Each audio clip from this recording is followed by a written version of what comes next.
Thank you, SHEROES, so much for this opportunity. Let me introduce myself. My name is Aparna Raman, and I am the founder of Timbuktu Young Authors Publishing. Timbuktu Young Authors Publishing is the name of my outfit. Let me quickly take you to my logo. The logo is, the word Timbuktu is created in a negative space surrounded by images of characters. I had these personally created because they symbolize what Timbuktu stands for.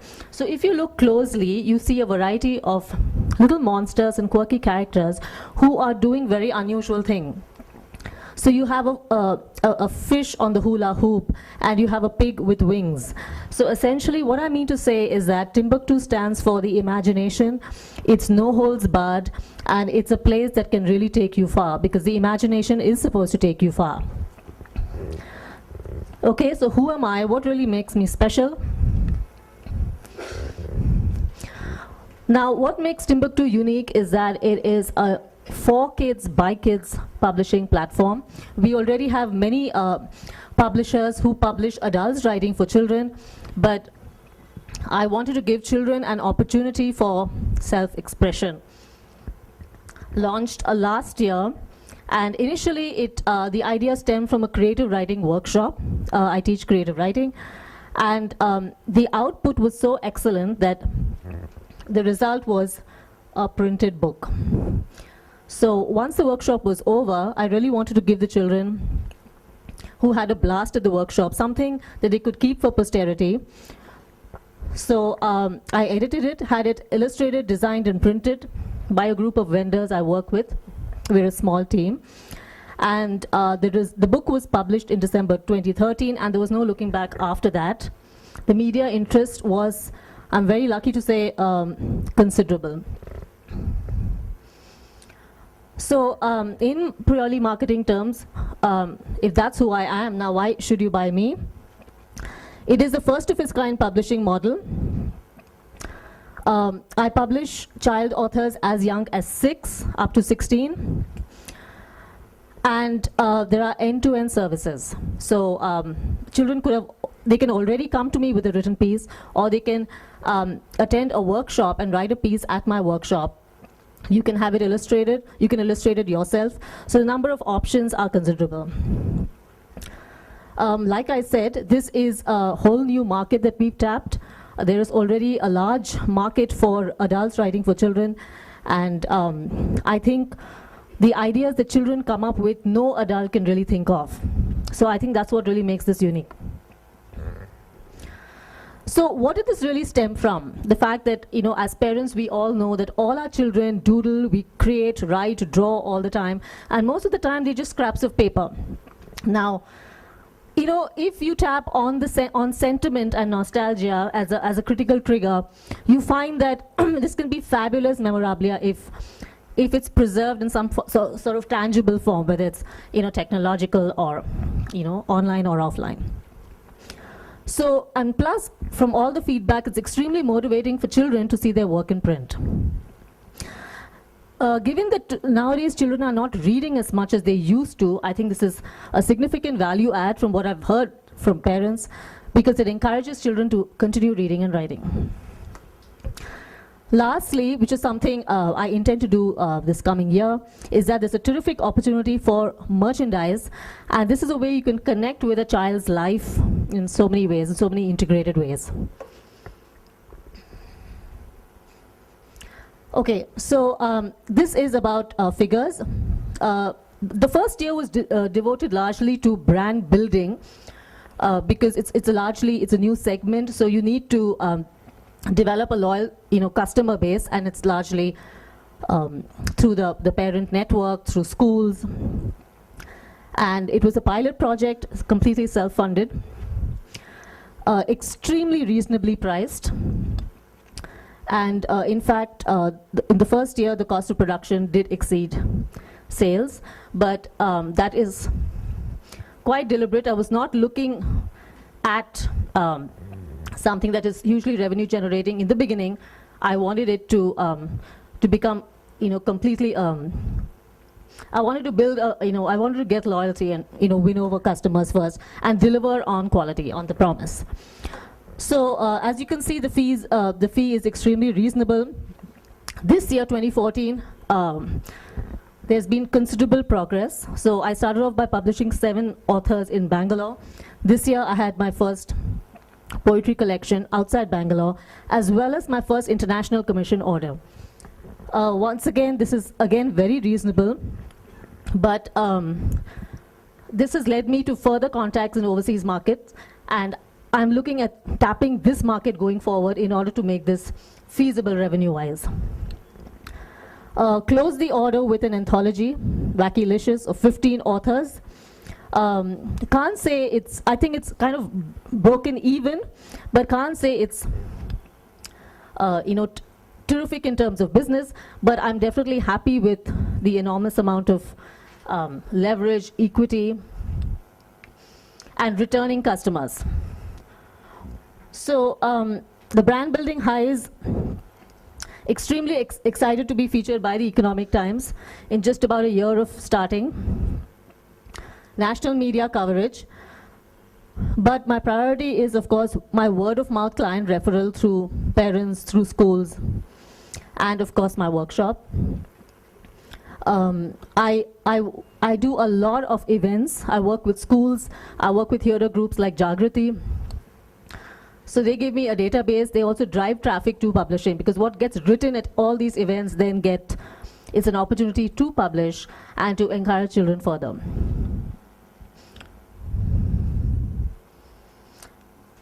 So having said that, there are still a lot of challenges. For instance, I still get asked by a lot of people as to, other than the author's parents, would the public at large buy what children write? I think that is still hugely a mental block, which I'm now working at this coming year. Would you pay to read a child author is something that is definitely something I need to overcome. It's completely not true, because like I said, what children write is something no adult can write. So changing mindsets is something I'm going to work at. Also, how do I make this more profitable now that I have built equity in Bangalore, outside, and I hope to have more of an international market coming in. So these are the challenges I am facing. I definitely intend to go international as one way of breaking even. The costs are significantly high for me currently, which I am bearing courtesy my day job. And so I'm starting a model where maybe I charge as per the currency of the market. So I have a completely new international segment. I've also got into creative learning and education.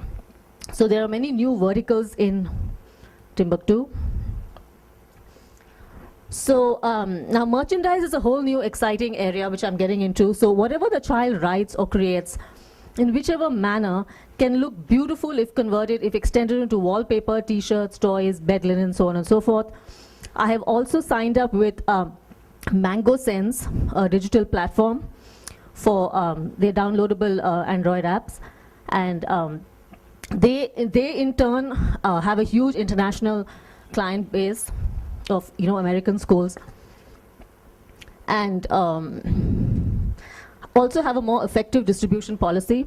Right now I am online very selectively and in select bookstores. I need to find a way of reaching clients throughout the country. Thank you.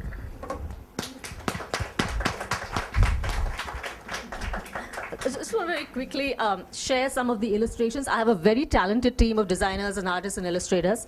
So for instance, this was from my recent anthology called Wackylicious. So if you look at a character called the Ninja, he'd be extremely cute if if it was extended onto a table mat or a stuffed toy or stickers.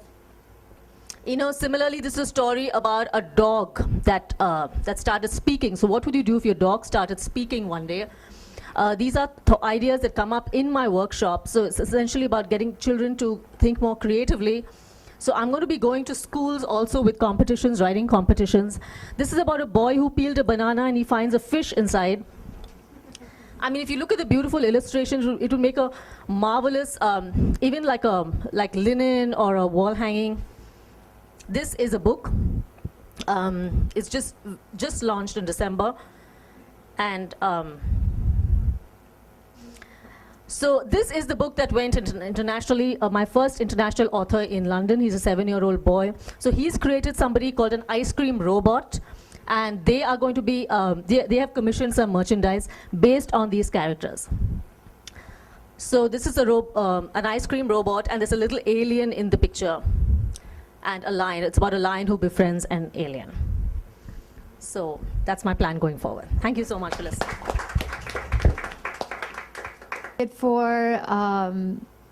For books written by children. So I guess that's an important question for you to answer. And I guess my question to you is, how are you going about testing that? Right, yes, that was a challenge last year in the first anthology I brought out. But this year I've noticed a considerable change. Maybe it's because of the publicity that the first book already received in the media, and it was national coverage. So this year I've had a considerable interest, a lot of people writing in and actually requesting copies. So I'm glad that that's already changing.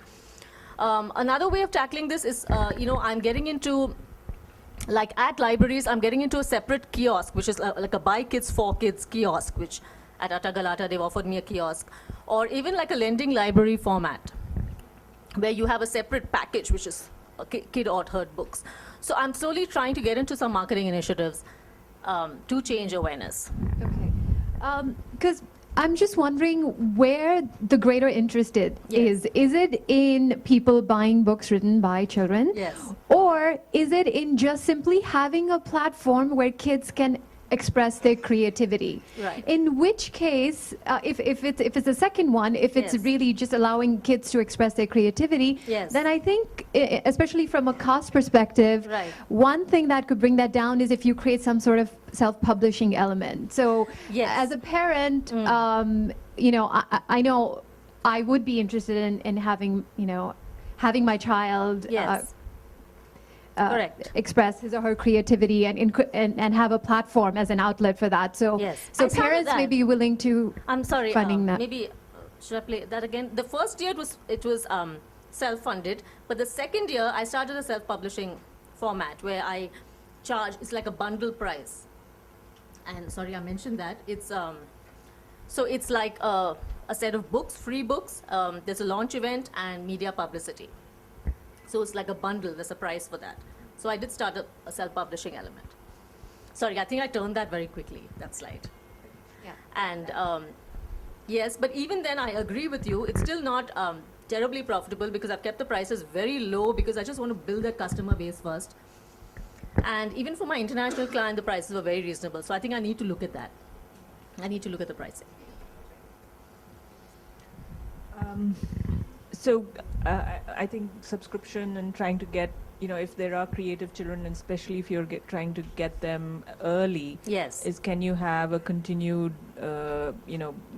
client base from them? And it's okay to invest and lose money initially. Right. That's part of growing. Yes. Yeah. As long as you know that, say, once you have X number of books being published Yes. on an annual basis, then you're a profitable business, or that's a sustainable business. So That's right. what's that break-even point and how far are you from it might be helpful to see whether this is a sustainable model or not, rather than Yes. getting worked up about the fact that Mm. in year 2 you're not making money, which is Yes. not, it's not unusual to have that situation. Yes. The other thing would be, in the merchandising side, Mm-hmm. are the creatives also created by children? I mean, apart from the authoring of the books? No, they're not. What if you tried that? Well, I did last year. They were created by children. So the words are created by them, but if the illustrations, this year's illustrations are not. They're professionally designed. Okay. And is that, just the way you think of books written by kids for kids, would a similar, proposition, Yes. a market proposition, Right. either for parents or for consumers, Yes. apply to the illustrations as well? It's something that you might want to test. Right. Would I buy a poster, or would I want my kids' drawings to be converted to a poster, and would I pay for it? Yes. Just the way I would want their short story to be published. That's right. Same kind of. Well, yes, that's really valid. So what I'm currently thinking of doing is that in a couple of designs, I've taken out a couple of quotes from the stories, which are interesting quotes. So they make, like, say, wall art or poster art. And the illustration has been created for that particular story. But yes, I know what you're saying. I mean, being created by the child is always that much more nicer. Right. I mean, again, marketing to the parent or Yes. marketing for the parent to the outside world. It could be either Yes, of that's those right. options, yeah? Yes, thank you. It's So a nice. little bit of summation of what both of them said. I Okay. think basically you're dealing with creativity at one level, and Right. then you're hitting an emotional chord with them being Yes. children. That's right. So there are some, again, it might sound complex, but I think you'll have to experiment a little bit with some of these models. Okay. One is a lot of creativity or small creative projects are moving to the crowdfunding route. Right. So you'll Yes. have to probably seek a model where you're actually getting just not the parents. The parents might anchor the fundraise Yes. for self-publishing, merchandising, etc. Yes. But you can go to friends, family, do a little collection drive, and make the kid more entrepreneurial Okay. about actually doing this in some sense. Nice. The second element is if you look at Threadless, Teespring, we have one in our portfolio which is Yeah. called Vox Pop. They're creating self-publishing platforms for T-shirt printing, Uh-huh. and you know, so of course Printo, which is also in a so you can get a lot of this done outside. What your value seems to be is to be the curatorial element of all this creativity. Yes, that's right. Right? And so you're actually in some sense the agency model. It's like you know how to make great perfumes. You go to these kids who are the little celebrities and stamp their name on it and give them royalty in some sense, right? Or you pay them back what they made Yeah. by crowdfunding, give that money back. And what will happen is you'll have a few, maybe 10% of all of this surface to the top, right? You won't have 100% of these things succeed. It's like my business. I Okay. can't have 100% of my venture succeed. So 100% of designs, 100% of books cannot succeed. Okay. So you will have 10 super hits out of 100, Okay. and those will be the real money spinners. One of them will become like a national bestseller, or somebody will buy a movie script to make a little children's film out of it. Yes. Those are the highs of this business. I think any creativity business will have this long tail, That's right. and you have to somehow tweak the model to actually make that surface. Okay. You can't treat all of them equally beyond a point. Starting point is the same, but you'll have 1 in 10 winners in my view. Thanks. Thank you so much. Thank you. Brilliant.